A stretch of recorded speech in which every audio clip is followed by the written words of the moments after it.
The power of subconscious mind. Next part. In the first chapter, the treasure is within you. The duality of mind. You have only one mind, but your mind possesses two distinctive characteristics. The heading is the duality of mind. The continuation. You have only one mind, but your mind possesses two distinctive characteristics. The line of demarcation between the two is well known to all thinking men and women today. The two functions of your mind are essentially unlike. Each is endowed with separate and distinct attributes and powers. The nomenclature generally used to distinguish the two functions of your mind is as follows: the objective and subjective mind, the conscious and subconscious mind, the waking and sleeping mind, the surface self and deep self, the voluntary mind and the involuntary mind, the male and the female, and many other terms. You will find the terms conscious and subconscious used to represent the dual nature of your mind throughout this book. The conscious and subconscious minds. An excellent way to get acquainted with the two functions of your mind is to look upon your own mind as a garden. You are a gardener and you are planting seeds, that is, thoughts, in your subconscious mind all day long, based on your habitual thinking. As you sow in your subconscious mind, so shall you reap in your body and environment. Begin now to sow thoughts of peace and happiness, right action, goodwill, and prosperity. Think quietly and with interest on these qualities and accept them fully in your conscious reasoning mind. Continue to plant these wonderful seeds. Seeds means thoughts. Continue to plant these wonderful seeds, wonderful thoughts in the garden of your mind. You will reap a glorious harvest. Your subconscious mind may be likened to the soil, which will grow all kinds of seeds, good or bad. Do men gather grapes or thorns, or figs or thistles? Every thought is therefore a cause, and every condition is an effect. For this reason, it is essential that you take charge of your thoughts so as to bring forth only desirable conditions. When your mind thinks correctly, when you understand the truth, when the thoughts deposited in your subconscious mind are constructive, harmonious, and peaceful, the magic working power of your subconscious will respond and bring about harmonious conditions, agreeable surroundings, and the best of everything. When you begin to control your thought processes, you can apply the powers of your subconscious to any problem or difficulty. In other words, you will actually be consciously cooperating with the infinite power and omnipotent law which governs all things. Look around you wherever you live, and you will notice that the vast majority of mankind lives in the world without. The more enlightened men are intensely interested in the world within. Remember, it is the world within, namely your thoughts, feelings, and imagery, that makes your world without. It is therefore the only creative power, and everything which you find in your world of expression has been created by you in the inner world of your mind, consciously or unconsciously. Knowledge of the interaction of your conscious and subconscious minds will enable you to transform your whole life. In order to change external conditions, you must change the cause. Most men try to change conditions and circumstances by working with conditions and circumstances. To remove discord, confusion, lack, limitation, you must remove the cause, and the cause is the way you are using your conscious mind.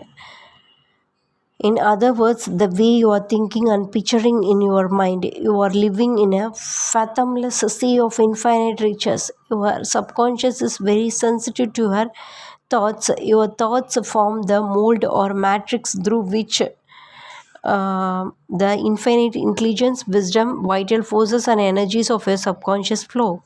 The practical application of the laws of your mind, as illustrated in each chapter in this book, will cause you to experience abundance for poverty, wisdom for superstition and ignorance, peace for pain, joy for sadness, light for darkness, harmony for discord, faith and confidence for fear, success for failure, freedom from the law of averages. Most of the great scientists, artists, poets, singers, writers, and inventors have a deep understanding of the working of the conscious and subconscious minds. One time, Caruso, the great operatic tenor, was struck with stage fright. He said his throat was paralyzed due to spasms caused by intense fear, which constricted the muscles in his throat. Perspiration poured copiously down his face. He was ashamed because in a few minutes he had to go out on the stage.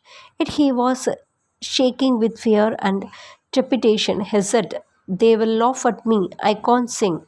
Then he shouted in the presence of those behind the stage, "The little me wants to struggle the big me within." He said to the little me, "Get out of here. The big me wants to sing through me."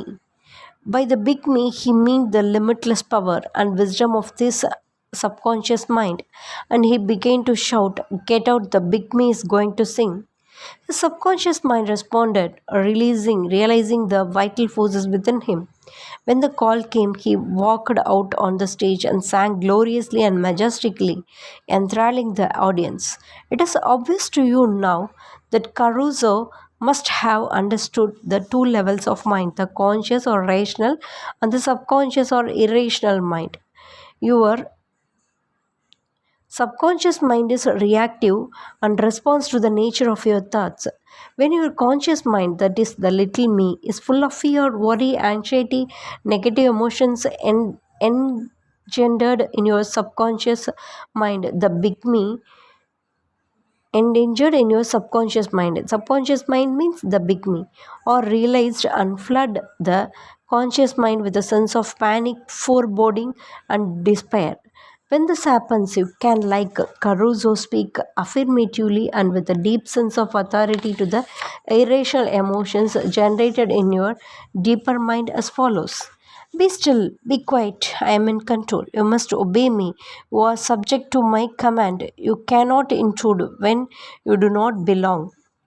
It is fascinating and intensely interesting to observe how you can speak authoritatively and with conviction to the irrational movement of your deeper self, bringing silence, harmony, and peace to your mind. The subconscious is subject to the conscious mind, and that is why it is called subconscious or subjective. Next, outstanding differences and modes of operation. You will pursue the main differences by the following illustration. The conscious mind is like the navigator or captain at the bridge of a ship. He directs the ship and signals orders to men in the engine room, who in turn control all the boilers, instruments, gauges, etc.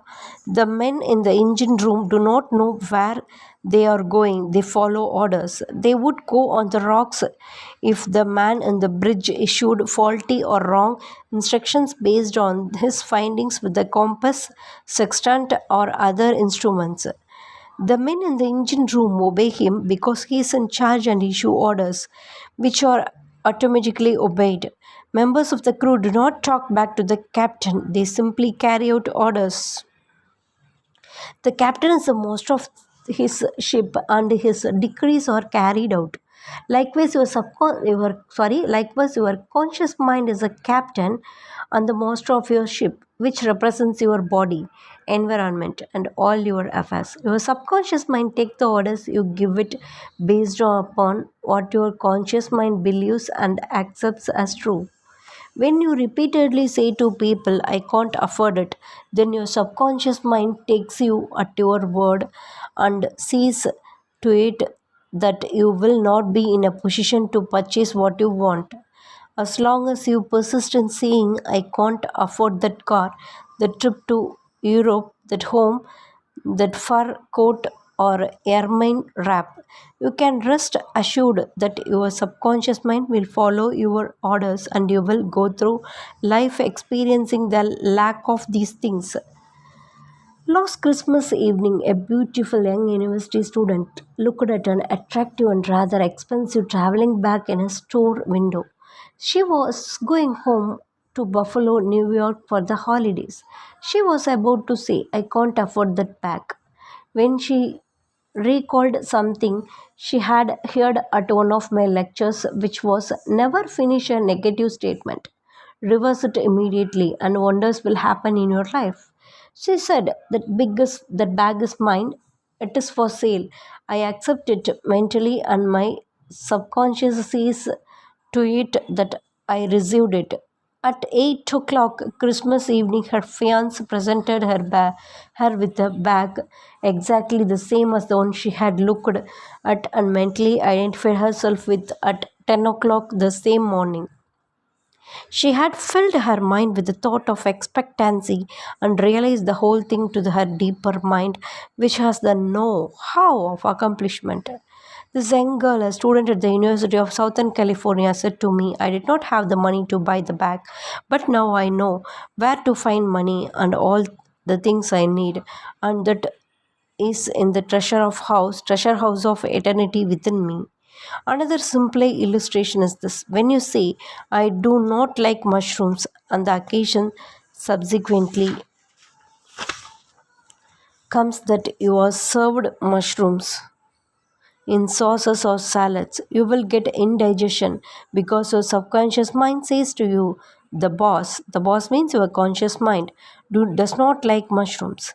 This is an amusing example of the outstanding differences and modes of operation of your conscious and subconscious minds. A woman may say, I wake up at 3 o'clock if I drink coffee at night. Whenever she drinks coffee, her subconscious mind nudges her as if to say, the boss wants you to stay awake tonight. Your subconscious mind works 24 hours a day and makes provisions for your benefit, pouring all the fruit of your habitual thinking into your lap. How her subconscious responded. A woman wrote me a few months ago as follows: I am 75 years old, a widow with a grown family. I was living alone and on a pension. I heard your lectures on the powers of the subconscious mind, wherein you said that ideas could be conveyed to the subconscious mind by repetition, faith, and expectancy. I began to repeat frequently with feeling I am wanted. I am happily married to a kind, loving, and spiritual minded man. I am secure. I kept on doing this many times a day for about 2 weeks, and one day at the corner drugstore, I was introduced to a retired pharmacist. I found him to be kind, understanding, and very religious. He was a perfect answer to my prayer. Within a week, he proposed to me, and now we are on our honeymoon in Europe. I know that the intelligence within my subconscious mind brought both of us together in divine order. This woman discovered that the treasure house was within her. Her prayer was felt as true in her heart, and affirmation sank down by osmosis into her subconscious mind, which is a creative medium. The moment she succeeded in bringing about a subjective embodiment, the subconscious mind brought about the answer through the law of attraction. Her deeper mind, full of wisdom and intelligence, brought both of them together in divine order. Be sure that you think on whatsoever things are true, whatsoever things are honest, whatsoever things are just, whatsoever things are pure, whatsoever things are lovely, whatsoever things are of good report. If there be any virtue and if there be any price, think on these things. Brief summary of ideas worth remembering. First, number one, the treasure house is within you. Look within for the answer to your heart's desire. The number two, the great secret possessed by the great men of all ages was their ability to contact and realize the powers of their subconscious mind. You can do the same. Number three, your subconscious has the answer to all the problems. If you suggest to your subconscious prior to sleep, I want to get up at 6 a.m., it will awaken you at the exact time. Number four, your subconscious mind is a builder of your body and can heal you. Lull yourself to sleep every night with the idea of perfect health, and your subconscious, being your faithful servant, will obey you. Next, number five, every thought is a cause and every condition is an effect. Every thought is a cause and every condition is a effect. If you want to write a book, write a wonderful play, give a better talk to your audience, then convey the idea lovingly and feelingly to your subconscious mind and it will respond accordingly. You are like a captain navigating a ship. He must give the right orders, and likewise, you must give the right orders, thoughts, and images to a subconscious mind, which controls and governs all your experiences. Never use the terms I can't afford it or I cannot, I can't do this. Never use these terms. Your subconscious mind takes you at your word and sees to it that you do not have the money or the ability to do what you want to do. Affirm, I can do all things through the power of my subconscious mind. The law of life is a law of belief. A belief is a thought in your mind. Do not believe in things to harm or hurt you. Believe in the power of your subconscious to heal, inspire, strengthen, and prosper you. According to your belief, is it done unto you? Change your thoughts. Number 10, change your thoughts and you change your destiny. Okay, this is the first lesson. Treasure within you is over. It's finished. In the next video, we can see the second lesson. That is the heading, how your own mind works. Okay, bye bye.